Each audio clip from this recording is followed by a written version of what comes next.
بسم اللہ الرحمن الرحیم الحمد للہ رب العالمین والصلاة والسلام علی سید المرسلین والعاقبۃ للمتقین۔ نماز اسلام کا ایک بہت اہم رکن ہے، اللہ تعالیٰ کی یاد اور اللہ تعالیٰ سے تعلق قائم کرنے کا بہت بڑا ذریعہ ہے۔ نبی اکرم صلی اللہ علیہ وسلم نے نماز کو اپنی آنکھوں کی ٹھنڈک قرار دیا۔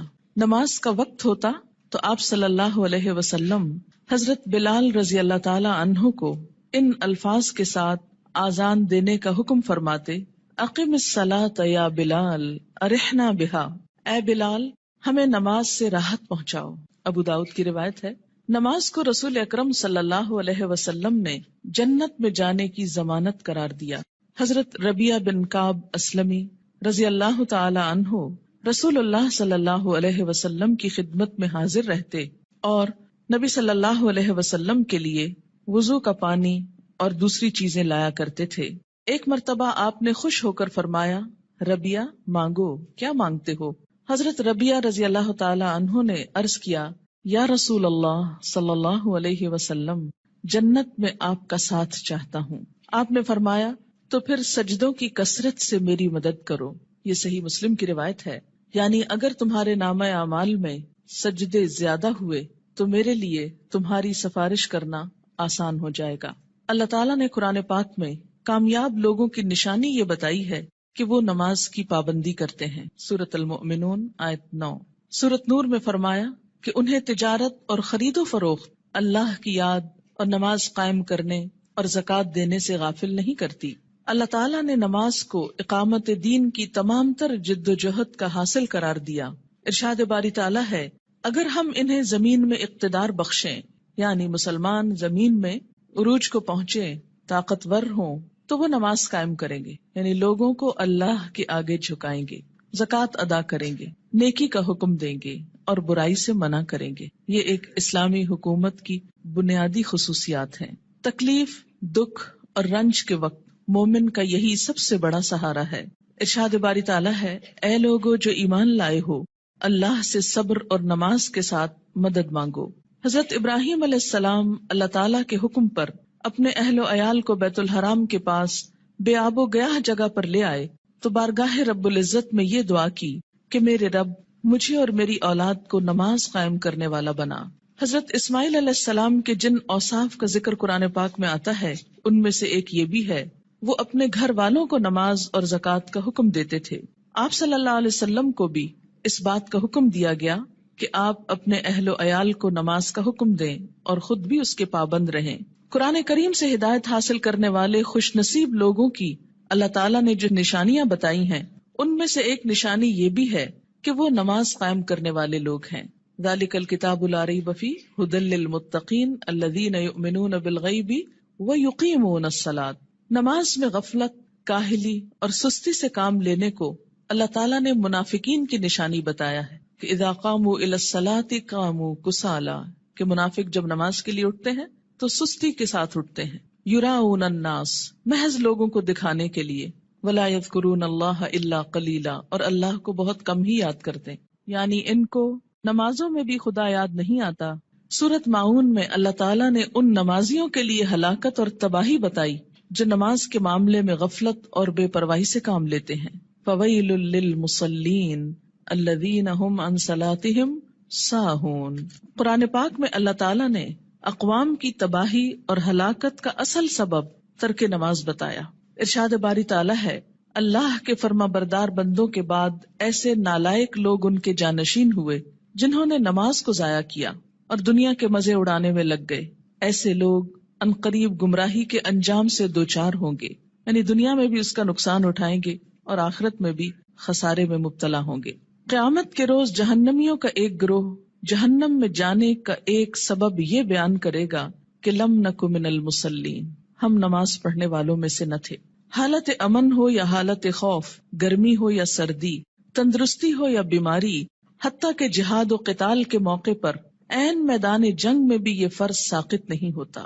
رسول اکرم صلی اللہ علیہ وسلم 5 فرض نمازوں کے علاوہ نماز تہجد، نماز اشراق، نماز چاشت، تحیت الوضو، تحیت المسجد کا بھی اہتمام فرماتے تھے۔ اور پھر خاص خاص مواقع پر اپنے رب کے حضور توبہ استغفار کے لیے نماز ہی کو ذریعہ بناتے، یعنی صلاۃ توبہ.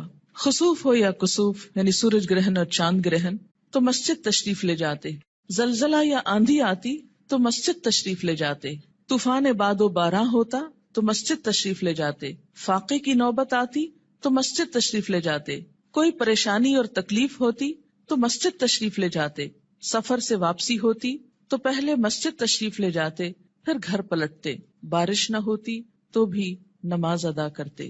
گویا ہر غم، دکھ اور تکلیف کے موقع پر نماز. آج ہم میں سے بہت سے لوگ طرح طرح کے وظائف کرنے کے لیے گھنٹوں خود کو وقف کرتے ہیں، لیکن 2 رکعت نماز ان پر بہت بھاری ہوتی ہے. حیات طیبہ کے آخری دنوں میں بیماری کی حالت میں بھی نبی صلی اللہ علیہ وسلم کو جس چیز کی سب سے زیادہ فکر تھی وہ نماز تھی. وفات مبارک سے چند یوم قبل تیز بخار کی وجہ سے آپ پر غنودگی کی حالت طاری تھی. عشاء کے وقت آنکھ کھلی تو سب سے پہلے یہ سوال کیا، کیا لوگوں نے نماز پڑھ لی ہے؟ یعنی سب سے زیادہ جس بات کی فکر تھی وہ کیا؟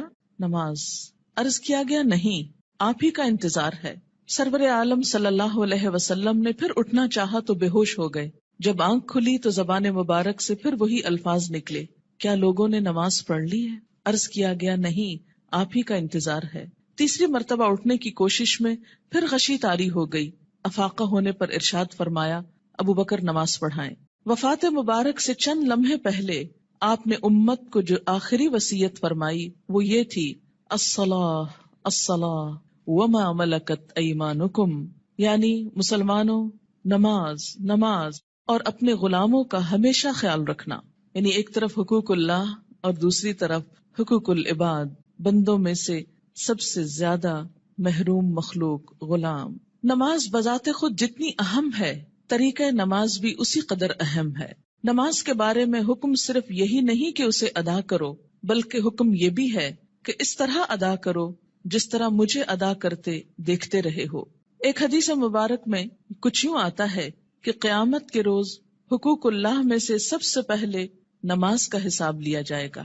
جس کی نماز درست طریقے سے پڑھی گئی ہوگی وہ کامیاب و کامران ہوگا، اور جس کی نماز بگاڑی گئی ہوگی وہ ناکام و نامراد ہوگا. اس سے کیا پتہ چلتا ہے کہ قیامت کے روز صرف یہی نہیں پوچھا جائے گا کہ نماز پڑھی یا نہیں، بلکہ یہ بھی دیکھا جائے گا کہ کس طریقے سے پڑھی، کیا اس میں ان تمام امور کا لحاظ رکھا گیا جن کی پابندی ضروری تھی، سنت کے مطابق تھی یا نہیں. اس سے یہ اندازہ لگانا مشکل نہیں کہ ادائیگی نماز کے ساتھ ادائیگی نماز کا طریقہ بھی بہت ضروری ہے. جو مسائل آگے بیان کیے جائیں گے وہ کسی خاص فقہی مسلک کو سامنے رکھ کر نہیں، اور نہ ہی کسی مسلک کو صحیح یا غلط ثابت کرنے کے لیے یہ مجموعہ مرتب کیا گیا ہے، بلکہ پیش نظر صحابہ کرام کا وہ طریقہ ہے جس میں ایک صحابی حضرت حذیفہ رضی اللہ تعالی عنہ نے ایک آدمی کو نماز پڑھتے دیکھا جو رکوع اور سجود پورے نہیں کر رہا تھا. جب وہ آدمی نماز سے فارغ ہوا تو حضرت حذیفہ رضی اللہ تعالی عنہ نے اسے بلا کر کہا، تم نے نماز نہیں پڑھی، اور اگر اسی طرح کی نماز پڑھتے پڑھتے مر گئے تو طریقہ اسلام کے خلاف مرو گے. یعنی اگر رکوع سجدہ صحیح طور پر ادا نہیں ہوا مکمل طور پر تو وہ نماز پھر نماز نہیں، ایک مذاق ہے نماز کا. ایک دوسرے صحابی حضرت عبداللہ بن عباس رضی اللہ تعالی عنہ نے ایک شخص کو نماز عید سے پہلے نفل پڑھتے دیکھا تو اسے منع کیا. وہ کہنے لگا، اللہ تعالیٰ مجھے نماز پڑھنے پر عذاب نہیں کرے گا.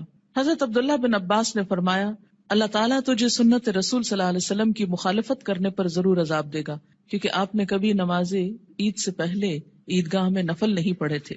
ایسے کاموں سے کیوں اتنی شدت سے روکا گیا؟ کیونکہ اس سے دین بوجھل ہو جاتا ہے. اگر ایک شخص ایک رو میں آ کے کرتا ہے، دوسرا اس کو دیکھ کے کل ایک پورا وہ طریقہ بن جائے گا اور لوگ اس کو اپنے لیے لازم قرار دے دیں گے اور بلا وجہ دین کو بھاری کر لیں گے. ایک اور صحابی حضرت عمارہ بن رویبہ رضی اللہ تعالی عنہ نے خطبہ جمعہ کے دوران حاکم وقت کو ممبر پر ہاتھ بلند کرتے دیکھا تو کہا، اللہ خراب کرے ان ہاتھوں کو.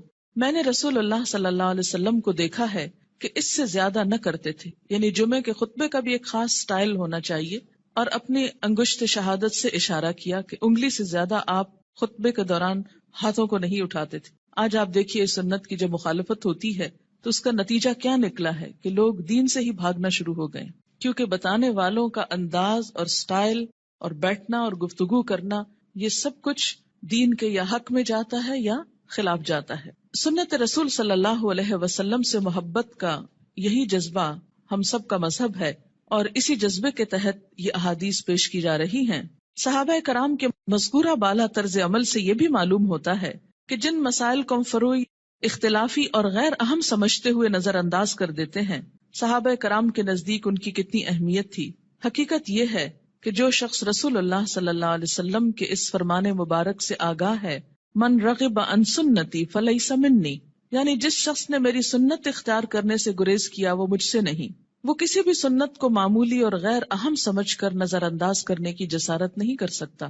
ہمارے ہاں یہ ٹرینڈ بہت عام ہو گیا ہے کہ جو تو قرآن میں لکھا ہے یا جو فرض کے درجے میں ہے وہ تو ہم کر لیں، اور سنت وہ تو معمولی چیز ہے، کوئی فرض تھوڑی ہے۔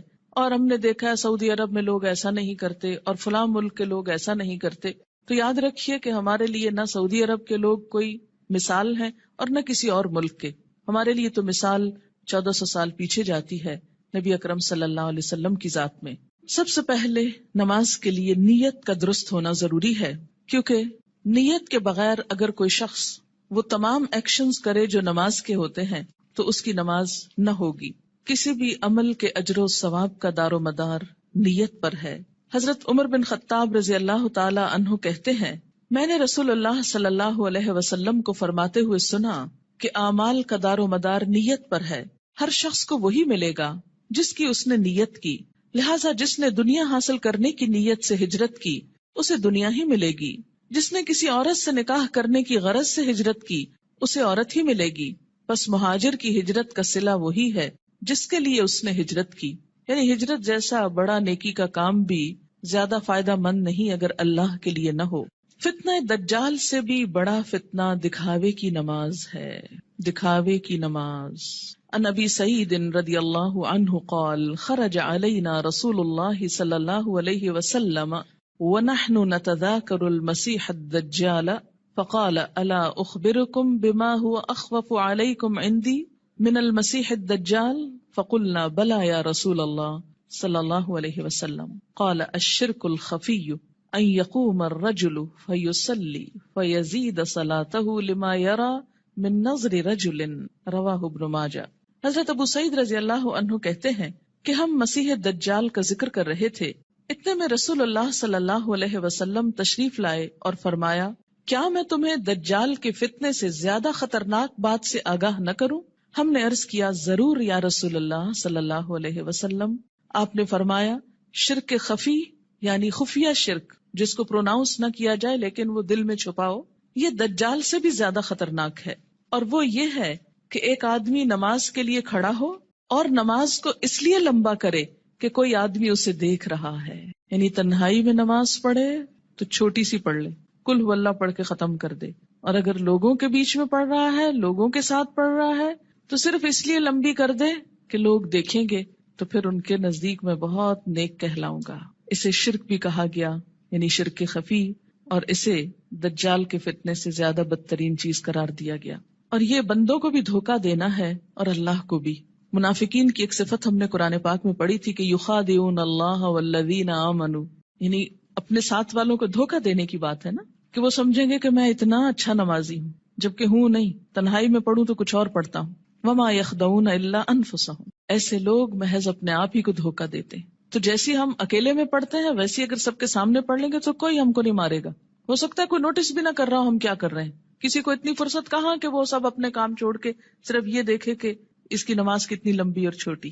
یہ محض شیطان کا خیال ہوتا ہے جو ہمارے نیک عمل کو بھی برباد کر دیتا ہے۔ دکھاوے کی نماز شرک ہے۔ ان شداد ابن اوس رضی اللہ عنہ قال سمعت رسول اللہ صلی اللہ علیہ وسلم یقول من صلی یرائی فقد اشرک ومن صام یرائی فقد اشرک ومن تصدق یرائی فقد اشرک، رواہ احمد۔ حضرت شداد بن اوس رضی اللہ عنہ کہتے ہیں، میں نے رسول اللہ صلی اللہ علیہ وسلم کو فرماتے ہوئے سنا ہے، جس نے دکھاوے کی نماز پڑھی اس نے شرک کیا، جس نے دکھاوے کا روزہ رکھا اس نے شرک کیا، جس نے دکھاوے کا صدقہ کیا اس نے شرک کیا۔ اسے احمد نے روایت کیا ہے۔ نماز کی فرضیت۔ نماز اسلام کا دوسرا اہم رکن ہے۔ ان ابن عمر رضی اللہ عنہما قال قال رسول اللہ صلی اللہ علیہ وسلم بنی الاسلام علی خمس شہادت ان لا الہ الا اللہ وأن محمدًا رسول الله وإقام الصلاة وإيتاء الزكاة والحج وصوم رمضان رواہ البخاری۔ حضرت عبداللہ بن عمر رضی اللہ عنہ کہتے ہیں کہ رسول اللہ صلی اللہ علیہ وسلم نے فرمایا، اسلام کی بنیاد 5 چیزوں پر رکھی گئی ہے، اس بات کی شہادت، گواہی کہ اللہ کے سوا کوئی الہ نہیں اور محمد صلی اللہ علیہ وسلم اللہ کے رسول ہیں۔ نمبر 2، نماز قائم کرنا۔ نمبر 3، زکوٰۃ ادا کرنا۔ نمبر 4، حج کرنا۔ نمبر 5، رمضان کے روزے رکھنا۔ اسے بخاری نے روایت کیا ہے۔ ہجرت سے قبل 2 رکعت اور ہجرت کے بعد 4 رکعت نماز فرض ہوئی۔ یعنی نماز کی فرضیت کیسے ہوئی؟ مکہ میں کیسے تھی؟ ہجرت سے قبل 2 فرض اور بعد میں 2 4 ہو گئے اور فجر 2 ہی رہی۔ عن عائشہ رضی اللہ عنہا قالت فرض اللہ الصلاة حين فرضها ركعتين في الحضر والسفر فأقرت صلاة السفر وزید فی صلاة الحضر متفق علیہ۔ حضرت عائشہ رضی اللہ تعالی عنہا فرماتی ہیں، جب معراج کی رات اللہ تعالیٰ نے نماز فرض کی تو حضر و سفر، حضر کہتے ہیں حاضر ہونا، گھر میں رہنا، دونوں کے لیے 2 رکعت نماز فرض کی، بعد میں سفر کی نماز 2 رکعت برقرار رکھی گئی اور حضر کی نماز میں اضافہ کر دیا گیا۔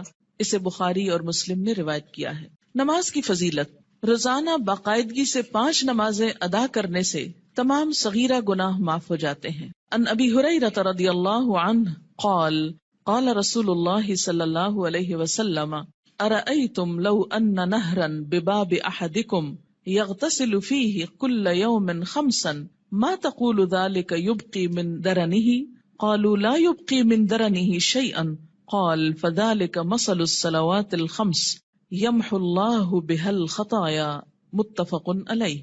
حضرت ابو ہریرہ رضی اللہ تعالی عنہ کہتے ہیں، رسول اللہ صلی اللہ علیہ وسلم نے فرمایا، تمہارا کیا خیال ہے اگر تم میں سے کسی کے دروازے پر نہر بہتی ہو اور وہ اس نہر میں ہر روز 5 مرتبہ نہائے تو کیا اس کے بدن پر کوئی میل کچیل باقی رہ جائے گا؟ صحابہ کرام نے عرض کیا، نہیں، کسی قسم کا میل کچیل باقی نہیں رہے گا۔ آپ صلی اللہ علیہ وسلم نے فرمایا، یہی 5 نمازوں کی مثال ہے، اللہ تعالیٰ ان نمازوں کے ذریعے گناہ مٹا دیتا ہے۔ اسے بخاری اور مسلم نے روایت کیا ہے۔ یاد رکھیے کہ کچھ گناہ ایسے ہوتے ہیں کہ جن کو نیکیاں مٹاتی چلی جاتی ہیں۔ ان الحسنات یذہبن السیئات، اس میں کیا چیز آتی ہے؟ مثلاً آپ کے ہاتھوں کو ڈسٹ اور چھوٹی موٹی گندگی لگ جاتی ہے کام کرتے ہوئے، جب آپ پانی سے دھوتے ہیں تو وہ ڈسٹ خود بخود بہہ جاتی۔ کچھ چکنائی وغیرہ کے داغ ایسے ہوتے ہیں کہ جو صرف پانی سے نہیں دھلتے، اس کے لیے آپ کو صابن استعمال کرنا پڑتا ہے۔ کچھ داغ ایسے ہوتے ہیں پینٹ وغیرہ کے کہ جو صرف پانی اور صابن سے نہیں دھلتے، ان کے لیے آپ کو مخصوص قسم کا سولوشن استعمال کرنا ہوتا ہے جو ان دھبوں کو دور کر دے۔ اسی طرح روحانی نجاستیں اور گناہ، ان کی بھی کچھ قسمیں ایسی ہیں کہ جو خود بخود نیکیوں سے مٹتی چلی جاتی ہیں، کچھ کے لیے عبادات کفارے کا ذریعہ بنتی ہیں، لیکن کچھ گناہ ایسے ہیں کہ جن کے داغ بہت سخت ہیں اور ان کے لیے خصوصی عمل، توبہ، استغفار، ان گناہوں کا کفارہ اور مداوع ضروری ہوتا ہے۔ جب تک ان پہ مثلاً حد جاری نہ ہو جائے یا کفارہ نہ دے دیا جائے یا بطور خاص اس کی توبہ اور اصلاح نہ کر لی جائے تو وہ گناہ معاف نہیں ہوتے۔ تو اسی لیے اس حدیث کا یہ جو معنی کیا گیا ہے یمحو اللہ بہا الخطایا، تو خطایا سے مراد کیا ہے؟ عام چھوٹے موٹے گناہ جو انسان ہونے کے ناطے بھول چوک کر اچانک انسان سے سرزد ہو جاتے ہیں۔ آپ منہ سے کچھ کہنے چلے تھے، کچھ اور کہہ بیٹھے، آپ کی نیت نہیں تھی، ارادہ نہیں تھا، اچانک ہی کچھ ہو گیا، پھر احساس ہوتا ہے، پھر آپ دوبارہ اس کی اصلاح کرتے ہیں، لیکن بسا اوقات وہ بھی بھول جاتے ہیں۔ تو ایسے میں کیا ہے کہ جو چیزیں انجانے میں نہ چاہتے ہوئے انسان سے ہو جائیں تو اللہ تعالیٰ انسان کے گناہوں کو مختلف عبادات کے ذریعے دھوتا رہتا ہے۔ نماز گناہوں کی آگ کو ٹھنڈا کرتی ہے۔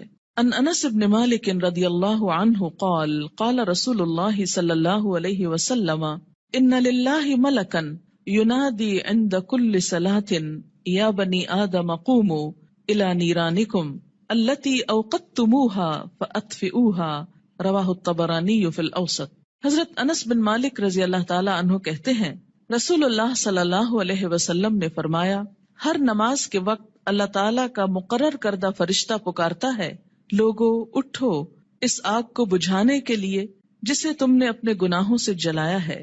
یعنی انسان کے گناہ انسان کے لیے جہنم کی آگ تیار کرتے ہیں، لیکن جب انسان نماز پڑھتا ہے آگ بجھ جاتی. 5 نمازیں باقاعدگی سے ادا کرنے والا قیامت کے دن صدیقین اور شہداء کے ساتھ ہوگا. ان عمر ابن مرۃ الجہنی رضی اللہ عنہ قال جاء رجل الى النبي صلی اللہ علیہ وسلم فقال یا رسول اللہ ارأيت ان شهدت ان لا الہ الا اللہ وانک رسول اللہ وصلیت الصلوات الخمس وادیت الزکاة وصمت رمضان وقمته فممن انا قال من الصدیقین والشہداء رواہ ابن حبان. حضرت عمرو بن مرہ جہنی رضی اللہ تعالی عنہ کہتے ہیں کہ ایک آدمی نبی اکرم صلی اللہ علیہ وسلم کی خدمت میں حاضر ہوا اور عرض کیا یا رسول اللہ بتائیے اگر میں گواہی دوں کہ اللہ کے سوا کوئی الہ نہیں، آپ اللہ کے رسول ہیں، اور 5 نمازیں ادا کروں، زکوٰۃ دوں، رمضان کے روزے رکھوں اور رمضان میں قیام بھی کروں یعنی تراویح بھی پڑھوں، تو میرا شمار کن لوگوں میں ہوگا؟ آپ صلی اللہ علیہ وسلم نے ارشاد فرمایا صدیقین اور شہداء میں. اسے ابن حبان نے روایت کیا ہے. یعنی فرائض کا پورا کرنے والا بلند درجے رکھتا ہے، الا یہ کہ وہ بندوں کے حقوق میں ایسی کمی کرے کہ جس سے اس کے فرائض کا اجر بھی ختم ہو جائے. رات کی تاریکی میں مسجد میں آنے والے نمازیوں کے لیے قیامت کے دن مکمل نور کی خوشخبری ہے. ان بریدہ رضی اللہ عنہ ان النبی صلی اللہ علیہ وسلم قال بشر المشائین فی الظلم الى المساجد بالنور التام یوم القیامہ رواہ ابو داود والترمذی. حضرت بریدہ رضی اللہ تعالی عنہ روایت کرتے ہیں کہ نبی اکرم صلی اللہ علیہ وسلم نے فرمایا اندھیرے میں مسجدوں کی طرف چل کر جانے والوں کو قیامت کے دن مکمل روشنی کی خوشخبری دے دو. یہ تو آپ سب جانتے ہیں نا کہ حشر کے میدان میں بہت اندھیرا ہوگا، لیکن کچھ لوگوں کے پاس نور ہوگا، کچھ کے پاس ہوگا پھر چھین لیا جائے گا منافقوں سے. اور یہ نور کون سا نور ہوگا؟ انسان کے اپنے اعمال کا. اور اس نور کو بڑھانے والی چیز نماز ہے، اور خصوصاً رات کے اندھیرے میں مسجد جانے والوں کے لیے خوشخبری ہے. عورتوں کے لیے گھر میں ہی یہ نماز پڑھنے کا اجر ہے، اور اگر وہ مسجد نہیں بھی جا پاتی تو انشاءاللہ پابندی سے نماز ادا کرنے کی صورت میں وہ اس اجر سے محروم نہیں رہیں گی. نور کی وہ دعا بھی سکھائی گئی نا کہ ربنا اتمم لنا نورنا، اللہ ہمارا نور ہم پہ مکمل کر دے. کہ حشر کے میدان میں یہ دعا مانگیں گے اہل ایمان اس پریشانی سے کہ کہیں ان کا نور ان سے چھین نہ لیا جائے. مسجد میں آنے والے نمازی اللہ کے ملاقاتی ہیں جن کی اللہ تعالیٰ عزت فرماتا ہے. وَأَن سلمان رضی اللہ عنہ ان النبی صلی اللہ علیہ وسلم قال من تودأ فی بیتہ فاحسن الوضوء ثم اتى المسجد فهو زائر الله وحق على المزور ان يكرم الزائر رواہ الطبرانی. حضرت سلمان رضی اللہ تعالی عنہ سے روایت ہے کہ نبی اکرم صلی اللہ علیہ وسلم نے فرمایا جس نے اپنے گھر میں اچھی طرح وضو کیا اور پھر مسجد میں آیا وہ اللہ کا ملاقاتی ہے، اور میزبان کے لیے ضروری ہے کہ وہ اپنے ملاقاتی کی عزت کرے. قیامت کے دن ایسے لوگوں کو عزت کے ساتھ جنت میں رکھا جائے گا، عزت کا لباس پہنایا جائے گا اور عزت کا مقام دیا جائے گا. وَلَهُمْ أَجْرٌ کریم کی جو بات آتی ہے، کریم عزت والا. نماز کی اہمیت. بے نماز کا انجام قارون، فرعون، حامان اور ابی ابن خلف کے ساتھ ہوگا. ان عبداللہ ابن عمرو ابن العاص رضی اللہ عنہما ان النبی صلی اللہ علیہ وسلم انه ذکر الصلاة یوما فقال من حافظ علیہا كانت له نورا وبرهانا ونجاة يوم القيامة ومن لم يحافظ عليها لم يكن له نورا ولا برهانا ولا نجاة وكان يوم القيامة مع قارون وهامان وفرعون وأبي بن خلف رواہ ابن حبان. حضرت عبداللہ بن عمرو بن العاص رضی اللہ تعالی عنہ کہتے ہیں کہ نبی اکرم صلی اللہ علیہ وسلم نے ایک دن نماز کا ذکر کرتے ہوئے فرمایا جس شخص نے نماز کی حفاظت کی اس کے لیے نماز قیامت کے روز نور، برہان اور نجات کا سبب ہوگی، اور جس نے نماز کی حفاظت نہ کی اس کے لیے نہ نور ہوگا، نہ برہان، نہ نجات. نیز قیامت کے روز اس کا انجام قارون، فرعون، حامان اور ابی ابن خلف کے ساتھ ہوگا.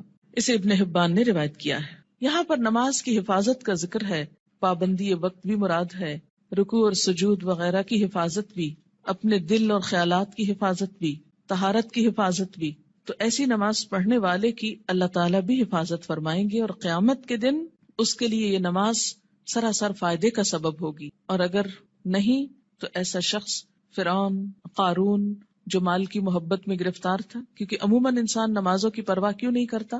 مال کی محبت میں گرفتار ہو کر۔ فرعون حکومت اور جاہ و مال کی وجہ سے، تکبر کی وجہ سے۔ حامان جو اس کا مشیر تھا، جو فرعون کی خوشنودی حاصل کرنے کے لیے اسی کے دین پر تھا اور اسی کا مددگار اور وزیر تھا۔ آج بھی دنیا میں بہت سے ایسے لوگ ہیں جو اپنے بڑوں کی خوشنودی حاصل کرنے کے لیے اپنے کسی باس کی یا کسی بڑے کی اس کا کام کرتے کرتے یا اس کی خوشامد کرتے کرتے اللہ تعالیٰ کا یہ حق بھول جاتے ہیں۔ اور اسی طرح ابی ابن خلف اسلام دشمنوں میں سے تھا، یعنی ایسا شخص جو نماز کی حفاظت نہ کرے، پھر اسے صدیقین اور شہداء کے ساتھ ہونے کی بجائے ایسے مجرموں کے ساتھ رکھا جائے گا۔ اسلام اور کفر کے درمیان حد فاصل نماز ہے۔ عن جابر رضی اللہ عنہ قال قال رسول اللہ صلی اللہ علیہ وسلم بین الرجل و بین الشرک والکفر ترک الصلاۃ، رواہ مسلم۔ حضرت جابر رضی اللہ عنہ سے روایت ہے کہ رسول اللہ صلی اللہ علیہ وسلم نے فرمایا، آدمی اور شرک یا کفر کے درمیان حد فاصل ترک نماز ہے، یعنی نماز کا پڑھنا یا چھوڑنا اس کو ایک طرف یا دوسری طرف لے آتا ہے۔ اسے مسلم نے روایت کیا ہے۔ مثلاً ایک شخص مسلمان ہے، اسلام کی حفاظت میں ہے، یہ حفاظت جو ہے یہ نماز کے ساتھ ہے، یا یوں کہیے کہ نماز ہی کی یہ باؤنڈری۔ جب کوئی شخص نماز نہیں پڑھتا، اس عہد کو توڑتا ہے تو وہ کٹ جاتی ہے ڈور جس سے وہ محفوظ تھا، اور اس کے بعد وہ اسلام کی حدوں سے نکل کر کفر کے قریب ہو جاتا ہے یا اس میں داخل ہو جاتا ہے۔ 10 برس کی عمر میں اگر بچہ نماز کا عادی نہ بنے تو اسے مار کر نماز پڑھوانی چاہیے، یعنی سختی کی جا سکتی ہے۔ عن عمرو بن شعیب عن ابیہ عن جدہ رضی اللہ عنہما قال قال رسول اللہ صلی اللہ علیہ وسلم مروا اولادکم بالصلاۃ وهم ابناء 7 سنین واضربوهم علیہا وهم ابناء 10 سنین وفرقوا بینہم فی المضاجع، رواہ ابو داود۔ حضرت عمر اپنے باپ شعیب سے اور شعیب اپنے دادا عبداللہ بن عمرو بن عاص سے روایت کرتے ہیں کہ رسول اللہ صلی اللہ علیہ وسلم نے فرمایا، جب تمہارے بچے 7 برس کے ہو جائیں تو انہیں نماز پڑھنے کا حکم دو، جب 10 برس کے ہو جائیں اور نماز باقاعدگی سے نہ پڑھیں تو نماز پڑھانے کے لیے انہیں مارو، نیز 10 برس کی عمر کے بچوں کو علیحدہ علیحدہ بستروں پر سلاؤ۔ اسے ابو داؤد نے روایت کیا ہے۔ 10 سال کی عمر تک بچے کی عادتیں پختہ ہو جاتی، اگر اس عمر میں والدین کچھ محنت کر لیں، تکلیف کر لیں تو باقی زندگی میں پھر آسانی ہو جائے گی، کیونکہ والدین سے پوچھا جائے گا بچوں کی تربیت کے بارے میں۔ قرآن پاک میں اللہ تعالیٰ فرماتے ہیں، یا ایھا الذین آمنوا قوا انفسکم واہلیکم نارا، اے لوگو جو ایمان لائے ہو، بچاؤ اپنے آپ کو اور اپنے اہل و عیال کو آگ سے۔ ہم سمجھتے ہیں ایمان اور آگ، ہم نے تو کلمہ پڑھ لیا، ہمیں آگ کیوں چھوئے گی؟ اللہ تعالیٰ ایمان والوں ہی سے فرما رہے ہیں کہ اپنے آپ کو اور اپنے بچوں کو، بیوی کو، گھر والوں کو، اہل و عیال کو آگ سے بچاؤ، یعنی ان کی اسلامی خطوط پر تربیت کرو تاکہ وہ اللہ کے بندے بن کر زندگی بسر کر سکیں۔ اگر کوئی شخص اس سلسلے میں کوتاہی کرتا ہے تو اس سے پوچھ ہوگی۔ بہرحال یہاں 7 برس کی عمر سے نماز کی ابتدا کا حکم ہے، اس سے پہلے بچوں کو تکلیف نہیں دینی چاہیے۔ اگر خود شوق سے کچھ کرتے ہیں، مثلاً ماں نماز پڑھی، ساتھ آ کے سجدے کرتے ہیں، بیٹھ جاتے ہیں تو ٹھیک ہے، لیکن 7 سال سے پہلے انہیں تکلیف نہیں دینی چاہیے۔ اس میں ضرور کوئی حکمت ہوگی کہ 7 سال ہی، کیونکہ اس وقت تک بچہ اپنے کام بہت سے خود کرنے کا عادی ہو جاتا ہے، اہل ہو جاتا ہے۔ 7 سال کے کم عمر بچے کو مثلاً 6 سال میں آپ کو ہاتھ بھی دھلانے ہیں، آپ کو منہ بھی دھلانا ہے، تو ماؤں کے لیے ایک بہت تکلیف ہو جاتی، لیکن عام طور پر 7 سال کا بچہ اپنے یہ کام خود کو واش کر سکتا ہے، خود کو صاف کر سکتا ہے، نہا سکتا ہے، وضو کر سکتا ہے، تو 7 سال کی عمر میں ابتدا کی جائے اور 3 سال تک نرمی سے اسے نماز کا عادی بنایا جائے۔ جب 10 سال کا ہو جائے تو پابندی شروع کرا دی جائے، اور اب اگر پابندی نہ کرے تو سختی کی جائے۔ لیکن انشاءاللہ جو 7 سال سے ابتدا کرا دے گا اس کو 10 سال میں سختی کی ضرورت نہیں رہے گی، اور اس میں آپ پھر تدریج سے کام لے سکتے ہیں۔ مثلا میں نے اپنے بچوں کے ساتھ یہ کیا کہ ان کو جو 7ویں سال کی جو برتھ ڈے آپ سیلیبریٹ کرتے ہیں تو کیک کھلانے کی بجائے بٹھا کے یہ بتایا کہ نماز کتنی امپورٹنٹ ہے، اور آج سے تم 7 سال کے ہو گئے ہو اور ہم سب مل کر مغرب کی نماز پڑھیں گے. میں نے یہ نہیں کہا کہ تم پڑھو، بلکہ ہم پڑھیں گے. اور ساتھ کھڑے ہو کر وضو کروایا، ساتھ کھڑے ہو کر نماز پڑھائی.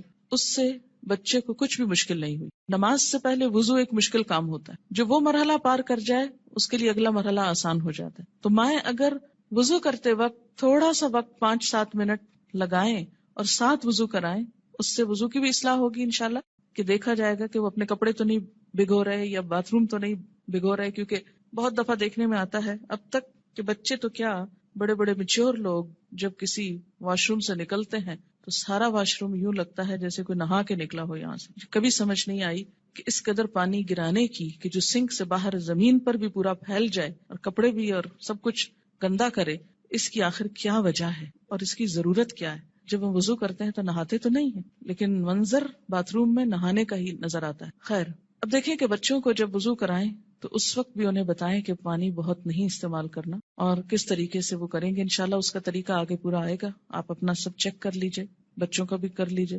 پھر اس کے بعد یہ کہ ساتھ کھڑا کر کے نماز پڑھیں، کیونکہ تنہا نماز پڑھنے میں کوتاہی ہوتی ہے، مشکل لگتی ہے. جب ساتھ ماں ہوتی ہے تو بچے کو بہت ڈھارس ہوتی ہے اور آسانی سے نماز پڑھ لیتا ہے. 1 آدھ مہینہ آپ صرف ایک ہی نماز پڑھائیں، پھر اس کے بعد عصر کی ساتھ شروع کر لیں، پھر ظہر کی کر لیں. ظہر میں اگر صرف فرض بھی پڑھ لیں تو کافی ہے. پھر اسی طرح عشاء پر لے آئیں، پھر فجر پر. 10 سال کی عمر تک اگر وہ اپنی مرضی سے فجر اٹھ کے پڑھ لیتے ہیں تو کوئی بات نہیں، لیکن 10 سال کے بعد پھر فجر سورج نکلنے سے پہلے، اور پھر آہستہ آہستہ سنت کی رغبت بھی. فجر کی تو سنت خیر پڑھی ہی جائے گی، لیکن باقی نمازوں میں آہستہ آہستہ رغبت، حتیٰ کہ جب بالغ ہوں، 12 سال 13 14 مختلف بچوں کی مختلف بلوغت کی عمر ہوتی ہے، تو اس وقت پھر ان کو دین کی ایسی باتیں ساتھ پڑھائیں کہ جس سے ان کے دل میں سنت پڑھنے کی، نفل پڑھنے کی محبت پیدا ہو جائے اور وہ نماز سے بھاگے نہیں بلکہ نماز سے محبت کرے، ایسی ہی جیسے اللہ کے رسول صلی اللہ علیہ وسلم فرماتے تھے، اٹھو بلال، نماز قائم کرو اور ہمیں راحت پہنچاؤ. کہ نماز ایک خوشی کی خبر بن جائے، نہ کہ ایک پریشانی کی. اور اس میں تھوڑی سی محنت کی ضرورت ہے. اگر کوئی بچہ محنت کے باوجود، کوشش کے باوجود نہ پڑھنے کی طرف آئے تو پھر خصوصی طور پر دعا مانگے. نفل حاجت کے پڑھ کر خصوصی دعا بچے کے لیے مانگے کہ اللہ تعالیٰ اس کے لیے یہ کام آسان کر دے اور اس کے دل میں یہ محبت پیدا کر دے. آپ دیکھیں کہ اگر آپ بچوں کو نماز کا عادی کر دیں گے تو آپ کو کتنا فائدہ ہے کہ ہر نماز میں جب وہ پڑھیں گے ربنا اغفر لی ولوالدی، یعنی ہر نماز کے اندر وہ آپ کے لیے دعائیں کریں گے. ربنا اغفر لی ولوالدی، اللہ مجھ کو معاف کر دے اور میرے والدین کو کر دے. مفت کی دعائیں ملتی جائیں گی ساری زندگی. دنیا سے چلے بھی جائیں تو پیچھے سے بچے دعائیں کریں گے، ورنہ الگ سے کس کو یاد رہتا ہے کہ وہ دعا کرے. اور ایسے ہی بچے پھر ماں باپ کے لیے صدقہ جاریہ ہو جاتے ہیں. صرف نماز عصر کا فوت ہونا ایسا ہے جیسے کسی کا مال اور اہل و عیال لٹ جائے. عن ابن عمر رضی اللہ عنہما قال قال رسول اللہ صلی اللہ علیہ وسلم الذي تفوته صلاة العصر فكأنما وتر أهله وماله متفق علیہ. حضرت عبداللہ بن عمر سے روایت ہے، رسول اللہ صلی اللہ علیہ وسلم نے فرمایا، جس شخص کی نماز عصر فوت ہو جائے اس کی حالت اس شخص کی طرح ہے جس کا اہل و عیال اور مال و اسباب ہلاک ہو گیا ہو. صرف نماز عصر قضا کرنا ایسا ہے گویا کسی کا گھر گر جائے، بال بچے سب مر جائیں اس میں اور پورا مال بھی تباہ ہو جائے، یا گھر والوں سمیت گھر کو آگ لگ جائے اور ہر چیز راکھ ہو جائے. ایسا حادثہ اگر کہیں ہو جائے تو انسان دنوں یاد رکھتا ہے، لیکن نماز قضا کر کے کتنا دکھ اور تکلیف ہم محسوس کرتے ہیں وہ ہم سب اپنے دلوں سے پوچھ سکتے ہیں. یہ نقصان دنیا میں نظر نہیں آتا اس لیے دکھ بھی نہیں ہوتا، آخرت کے دن یہ نقصان نظر آئے گا اور تلافی کی کوئی صورت نہ ہوگی، کوئی موقع نہ ہوگا. اچھا، یہ جو حدیث ہے یہ بخاری اور مسلم نے روایت کی ہے، یعنی متفق علیہ حدیث ہے، یعنی کوئی ایسی کھیل مذاق کی بات نہیں ہے کہ ایسی ڈرا رہے. نماز سے غفلت کی سزا. حضرت سمرہ بن جندب رضی اللہ تعالی عنہ روایت کرتے ہیں کہ حضور صلی اللہ علیہ وسلم اپنے اصحاب سے پوچھا کرتے، کیا تم میں سے کسی نے کوئی خواب دیکھا ہے؟ سمرہ کہتے ہیں پھر اللہ تعالیٰ جس کے لیے چاہتا وہ اپنا خواب بیان کرتا، یعنی اللہ کے اذن سے لوگ اپنا خواب بیان کرتے. ایک دن صبح کے وقت ایسا ہوا، حضرت صلی اللہ علیہ وسلم نے فرمایا، گزشتہ رات کو میرے پاس 2 فرشتے آئے، جبرائیل اور میکائیل علیہم السلام. دونوں نے مجھ کو اٹھایا اور کہنے لگے چلو. میں ان کے ساتھ چلا. ایک آدمی کے پاس پہنچے جو کروٹ پر لیٹا ہے، یعنی پہلو پہ لیٹا ہوا ہے، اور دوسرا شخص جو ایک فرشتہ ہے پتھر لیے ہوئے اس کے سر پہ کھڑا ہے. وہ کیا کرتا ہے؟ جھک کر پتھر سے اس کا سر کچل ڈالتا ہے. یعنی کھڑا آدمی جھک کر پتھر سے سر کچلتا ہے اور پتھر ڈھلک کر ادھر آ جاتا ہے. یعنی جب وہ پھینکتا ہے سر کچل کر پتھر دوسری طرف چلا جاتا ہے. وہ شخص پتھر کو سنبھالنے کے لیے جاتا ہے، دوسری طرف جا کے پتھر اٹھاتا ہے، اور جب پتھر لے کر آتا ہے تو اس لیٹے ہوئے شخص کا سر جڑ کر جیسے پہلے تھا ویسے ہی ہو چکا ہوتا ہے. پھر وہ پتھر مار کر اس کا سر کچلتا ہے. ایسا ہی پھر برابر ہوتا رہتا ہے کہ مارا جاتا ہے، سر کچلا جاتا ہے، جب تک پتھر کو دوبارہ اٹھایا جاتا ہے سر پھر درست ہو جاتا ہے، پھر مارا جاتا ہے. یہ بار بار سر کا درست ہونا اور بار بار مارا جانا یہ دراصل عذاب کی شدت کی طرف اشارہ ہے. میں نے کہا کس نے؟ نبی صلی اللہ علیہ وسلم نے ان فرشتوں سے پوچھا سبحان اللہ، یہ دونوں کون ہیں؟ انہوں نے کہا چلو، یعنی ابھی نہیں پوچھو. ہم پھر چل پڑے اور ایک شخص پر پہنچے جو سیدھا لیٹا ہوا ہے، چت لیٹا ہوا ہے، اور اس کے پاس ایک اور شخص لوہے کی سنی لیے ہوئے کھڑا ہے، یعنی لوہے کا ایک ہیمر سا. وہ کیا کرتا ہے؟ اس کے منہ کے ایک طرف جا کر اس کا گلپھڑا گدی تک پھاڑ ڈالتا ہے، یعنی منہ کے اندر سے، اور نتنے اور آنکھ کو بھی اسی طرح گدی تک چیر دیتا ہے، نتنے کو بھی، آنکھ کو بھی، منہ کو بھی. پھر منہ کی دوسری طرف جا کر بھی ایسا ہی کرتا ہے، اور جب ایک طرف کا چیرتا ہے تو دوسری طرف جا کر بھی ایسا ہی کرتا ہے، اور جب ایک طرف چیر چکا ہوتا ہے تو دوسری طرف بالکل درست ہو چکی، نہیں پہلے ایک طرف پھر دوسری طرف، اتنے میں پہلا درست ہو چکا ہوتا ہے، اور پھر وہ اسی طرح اس کو چیرتا ہے، پھر وہ درست ہو جاتا ہے. ایسا ہی برابر ہو رہا ہے. میں نے اپنے ساتھ والے فرشتوں سے پوچھا سبحان اللہ، یہ دونوں کون ہیں؟ انہوں نے کہا چلو چلو، یعنی ابھی آگے چلتے ہیں، ابھی نہ پوچھو. خیر پھر ہم تینوں چلے. ایک گڑھے پر پہنچے جو تندور کی طرح تھا. سمرہ بن جندب رضی اللہ تعالی عنہ کہتے ہیں میں سمجھتا ہوں کہ حضور صلی اللہ علیہ وسلم نے یہ بھی فرمایا اس تندور میں غل اور شور ہو رہا تھا. ہم نے جو جھانک کر دیکھا تو اس میں مرد اور عورتیں ہیں، لیکن سب ننگے، اور جب ان کے نیچے سے آگ کی لپٹ ان پر آتی ہے تو چلاتے ہیں. میں نے اپنے ساتھ والے فرشتوں سے پوچھا یہ کون لوگ ہیں؟ انہوں نے کہا چلو، یعنی ابھی آگے چلتے ہیں. خیر پھر ہم تینوں چلے اور ایک ندی پر پہنچے. سمرہ کہتے ہیں میں سمجھتا ہوں کہ حضرت صلی اللہ علیہ وسلم نے فرمایا اس کا پانی، ندی کا پانی خون کی طرح سرخ تھا، اور ایک شخص اس ندی میں تیر رہا تھا. ندی کے کنارے ایک اور شخص کھڑا تھا جس نے اپنے سامنے بہت سے پتھر اکٹھے کر رکھے تھے. یہ شخص جو ندی میں تیر رہا تھا تیرتے تیرتے اس کنارے والے شخص کے پاس آتا اور اپنا منہ کھول دیتا. وہ اس کے منہ میں ایک پتھر دے دیتا، پھر ندی میں چل دیتا، پھر لوٹ کر آتا تو کنارے والا شخص ایک اور پتھر اس کے منہ میں دے دیتا. غرض جب وہ لوٹ کر آتا یہی ہوتا. میں نے اپنے ساتھ والے فرشتوں سے پوچھا یہ دونوں کون ہیں؟ انہوں نے کہا چلو چلو چلو چلتے ہیں. خیر پھر ہم تینوں چلتے چلتے ایک نہایت بدصورت بد شکل مرد کے پاس پہنچے، بہت ہی بدصورت جو تم نے کبھی بھی دیکھا ہو. وہ کیا کر رہا تھا؟ آگ سلگا رہا تھا اور اس کے گرد دوڑ رہا تھا. میں نے اپنے ساتھ والے فرشتوں سے پوچھا یہ کون ہے؟ انہوں نے کہا چلو چلتے ہیں. پھر ہم تینوں چلے. چلتے چلتے ایک بہت گھنے سبز باغیچے پر پہنچے. اس میں ہمہ قسم کے پھول تھے، یعنی ہر طرح کے پھول تھے. اس کے بیچوں بیچ ایک لمبے قد کا آدمی تھا، اتنا لمبا کہ مجھ کو اس کا سر دیکھنا مشکل ہو گیا، اور اس کے گرد بہت سے لڑکے جمع ہیں. اتنے لڑکے میں نے کبھی نہیں دیکھے. میں نے اپنے ساتھ والے فرشتوں سے پوچھا یہ لمبا شخص کون ہے اور یہ لڑکے کون ہیں؟ انہوں نے کہا چلو چلتے ہیں، ابھی نہ پوچھو. خیر پھر ہم تینوں چلے اور ایک بڑے باغ پر پہنچے. ایسا بڑا باغ اور عمدہ باغ میں نے کبھی نہیں دیکھا. میرے ساتھ والے فرشتوں نے مجھ سے کہا اس باغ میں ایک درخت تھا، اس پر چڑھ جا. ہم تینوں اس پہ چڑھ گئے اور جاتے جاتے ایک شہر پر پہنچے جو سونے چاندی کی اینٹوں سے بنایا گیا تھا. ہم نے اس شہر کے دروازے پر آ کر دروازے کو کھلوایا. دروازہ کھولا گیا، ہم اس کے اندر گئے.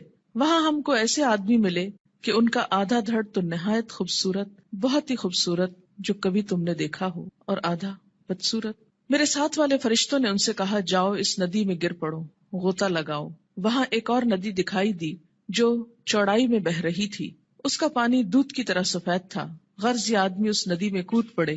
پھر جو لوٹ کر ہمارے پاس آئے تو ان کی بدصورتی جاتی رہی، ان کا پورا جسم خوبصورت ہو گیا۔ اب میرے ساتھ والے فرشتے کہنے لگے یہ شہر جنت العدن ہے، قرآن پاک میں آتا ہے نا جنات و عدن، ہمیشہ رہنے والا باغ، ایور گرین، اور یہی تمہارا مقام ہے۔ میری آنکھ جو اوپر اٹھی تو کیا دیکھتا ہوں، ایک محل ہے سفید ابر کی طرح، یعنی بادل کی طرح۔ ان فرشتوں نے کہا یہ تمہارا گھر ہے۔ میں نے کہا اللہ تم کو برکت دے، مجھ کو چھوڑو میں اپنے گھر میں جاؤں۔ انہوں نے کہا نہیں، ابھی تم اس گھر میں نہیں جا سکتے، لیکن بعد میں تم اس میں داخل ہوگے۔ میں نے کہا اچھا خیر، اس رات کو میں نے جو عجیب عجیب باتیں دیکھی تو ان کی حقیقت بیان کرو۔ انہوں نے کہا ہاں، اب ہم تم سے ان کی حقیقت بیان کرتے ہیں۔ پہلا شخص جو تم نے دیکھا جس کا سر پتھر سے کچلا جا رہا تھا، یہ وہ شخص ہے جس نے قرآن سیکھ کر اس کو چھوڑ دیا تھا۔ فرض نماز کا وقت قضا ہو جاتا اور وہ سویا رہتا۔ یعنی ایک ہی شخص کے دو عیب تھے، نمبر ایک قرآن سیکھ کر اس کو چھوڑ دیا، یعنی پھر ویسا ہی ہو گیا جیسے اس نے کبھی اس کو پڑھا ہی نہ تھا، اور دوسرا قصور فرض نماز کا وقت قضا ہو جاتا اور وہ سویا رہتا، جیسے فجر کے وقت نہ اٹھنا خاص طور پر۔ وہ شخص جس کے گل پھڑے اور نتنے اور آنکھیں گدی تک چیر رہے تھے، وہ دنیا میں کیا کرتا تھا؟ صبح کو گھر سے نکلتے ہی ایک جھوٹی خبر تراشتا، لوگوں سے کہتا، یعنی پھر بیان کرتا، وہ خبر سارے جہان میں پھیل جاتی۔ یعنی مشغلے کے طور پر کیا اس نے کام اپنا رکھا تھا؟ جھوٹی خبر گھڑنا اور اس کو پھیلا دینا، اور وہ سارے جہان میں پھیل جاتی۔ اور ننگے مرد اور عورت جو تم نے تندور میں دیکھے، وہ زنا کرنے والے اور زنا کرنے والیاں ہیں، یعنی وہ مرد اور عورت جن کے ایکسٹرا میرٹل ریلیشنز تھے دنیا میں۔ اور وہ شخص جو ندی میں تیر رہا تھا، اس کے منہ میں پتھر دیے جاتے تھے، یہ سود خور ہے۔ اور وہ بدصورت شخص جو آگ سلگا رہا تھا اور اس کے گرد دوڑ رہا تھا، وہ دوزخ کا داروغہ ہے۔ اس کا نام کیا ہے؟ قرآن پاک میں کیا آتا ہے؟ مالک نامی۔ لمبا شخص جو باغیچے میں ملا تھا، وہ ابراہیم علیہ السلام پیغمبر ہیں۔ ان کے گرد وہ لوگ ہیں جو اسلام کی فطرت پر مرے، یعنی توحید پر۔ سمرہ کہتے ہیں بعض مسلمانوں نے آپ صلی اللہ علیہ وسلم سے عرض کیا، یا رسول اللہ صلی اللہ علیہ وسلم، اور مشرکوں کے بچے جو نابالغ مرتے ہیں وہ بھی ان میں داخل ہیں؟ آپ نے فرمایا ہاں، مشرکوں کے بچے بھی، کیونکہ ہر بچہ فطرت پر پیدا ہوتا ہے نا، جب تک اس کا شعور اپنا نہیں جاگ جاتا۔ اب رہے وہ لوگ جن کا آدھا دھڑ خوبصورت تھا، آدھا دھڑ بدصورت، یہ وہ لوگ تھے جنہوں نے دنیا میں اچھے اور برے سب طرح کے کام کیے، یعنی کچھ کام ان کے اچھے تھے اور کچھ کام ان کے برے تھے، آدھے خوبصورت آدھے بدصورت۔ جب اس طرح ان کی پہچان ہو جائے گی تو پھر ایک وقت آئے گا کہ ان کو نہلا کر درست کر دیا جائے گا، کیونکہ جنت میں رہنے والا کوئی شخص پھر ہمیشہ کے لیے بدصورت نہیں ہوگا۔ اب دیکھیں کہ دنیا میں اگر کسی کا ناک اس کی پسند کا نہ ہو، یا چہرے پہ داغ ہو، یا کچھ بھی ہو، یا اگر پاؤں خوبصورت نہ ہو، تو کس قدر شرمندگی محسوس کرتا رہتا ہے، احساس کمتری میں مبتلا ہو جاتا ہے۔ جنت میں اگر کچھ عرصہ بھی ایسا لوگوں کے بیچ میں رہنا پڑے کہ آدھا دھڑ خوبصورت ہو اور آدھا بدصورت ہو، تو کس قدر شرمندگی کی بات ہے۔ اس لیے انسان کے جتنے بھی اعمال ایسے ہوں جو بدصورت کرنے والے ہوں، اس کو ان کو چھوڑ کر خوبصورت کی طرف پلٹنے کی ضرورت ہے۔ بخاری کی یہ روایت ہے، طویل روایت، جس کا ایک حصہ فرض نماز کے بارے میں ہے۔ یاد رکھیے، انبیاء علیہ السلام کی خواب وحی کا ایک ذریعہ ہوتا ہے، اور یہ خواب آپ صحابہ کے بیچ میں بیان کر رہے ہیں اور سکھانے کا ایک طریقہ ہے۔ انبیاء علیہ السلام کو وحی بسا اوقات خواب میں بھی آتی۔ حضرت عائشہ رضی اللہ تعالی عنہا کا بیان ہے کہ نبی صلی اللہ علیہ وسلم پر وحی آنے کی ابتدا ہی سچے خوابوں سے ہوئی تھی۔ انبیاء علیہ السلام کے خواب بھی سچے ہوتے ہیں، اور خواب میں بھی جو سین ان کو دکھائے جاتے ہیں، جو باتیں ان کو دکھائی جاتی ہیں، وہ بالکل سچ ہوتی ہیں، حقیقت۔ تو یہاں پر آپ صلی اللہ علیہ وسلم کو بذریعہ خواب دکھایا گیا کہ ایک شخص ہے جس کا سر پتھر سے کچلا جا رہا ہے، اور پھر ٹھیک ہو جاتا، اور پھر اب آپ دیکھیے کہ جو شخص قرآن یاد کر کے بھلا دیتا ہے، ایک تو حافظ کا انجام بتایا گیا۔ میں آپ لوگوں کو یہ نصیحت کروں گی کہ جب تک بچوں کا اپنا رجحان نہ ہو، اپنا شوق نہ ہو، خدا کے لیے ان کو حفظ نہ کرائیں۔ کیوں؟ اس لیے کہ وہ ماں باپ کے کہنے میں آ کے کر تو لیتے ہیں، لیکن بعد میں اس کی حفاظت نہیں کرتے۔ ماں باپ کیوں اتنا اصرار کرتے ہیں ان کو حفظ کرانے پر؟ ریسنٹلی مجھے کسی نے بتایا کہ وہ خود نماز نہیں پڑھتے لیکن بچوں کو حفظ کرانے کا بہت شوق رکھتے ہیں۔ میں نے کہا ایسی بھی کیا بات ہوئی؟